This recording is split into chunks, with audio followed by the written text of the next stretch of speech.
मिट्टी जब आंसू के कण बरसाता चल। तो तकनीक में जब तक मानवता को हम शामिल नहीं करेंगे तब तक वह सफल नहीं है। इसी को ध्यान में रखते हुए हम छात्रों के लिए कई गतिविधियां हम आयोजित कर सकते हैं। पहली गतिविधि तो हम ई पत्रिका निकाल सकते हैं। तकनीक को ध्यान में रखकर कविता लेखन करवा सकते हैं, संवाद लेखन करवा सकते हैं। भित्ति पत्रिका भी पहले कॉलेज के ज़माने में निकालते थे।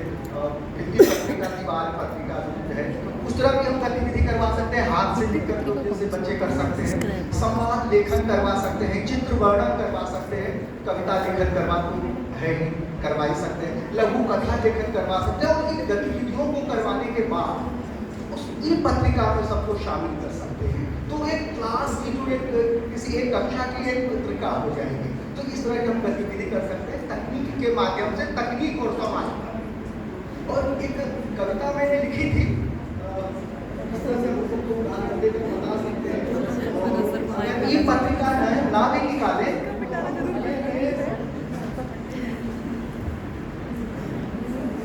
ई पत्रिका ना भी निकाले हमने तो समय के अभाव में अपनी कविता सुना ही नहीं आपने। और हमारे यहाँ क्लास में हर एक कक्षा में है और डिस्प्ले बोर्ड के लिए मेरा कोना करके हम दे दें। और बच्चे जो भी अपनी लघु कथा लिखते हैं, चित्र वर्णन करते हैं, संवाद लिखते हैं या कविता लिखते हैं और उसे उसमें हम डिस्प्ले कर सकते हैं। कविता है तकनीक की उड़ान। चिप में बंद हुआ अब, चिप में बंद हुआ अब सदियों का अनुभव सारा। बटन दबाते ही खुल जाए ज्ञान का अक्षय पिटारा। तकनीक की इन दुनिया में सपनों की बस्ती बस्ती है। कोड की हर एक पंक्ति में कल्पनाओं की शक्ति हस्ती है, कल्पनाओं की शक्ति हस्ती है। तकनीक बने यदि सेतु सच्चा, तकनीक बने यदि सेतु सच्चा, तो दूरी भी संबंध बने।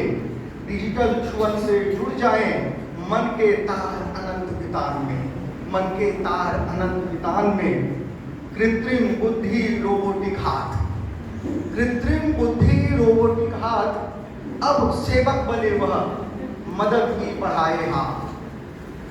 पर मानवता की दीप जले जब, तभी समाज में दिवाली होता, तभी समाज में दिवाली होता। यानी कि कविता जब तक मानवता से जब तक उसे नई तकनीक को जोड़ेंगे तो दिवाली नहीं मना पाएंगे, तभी वही विध्वंस होता रहेगा। धन्यवाद।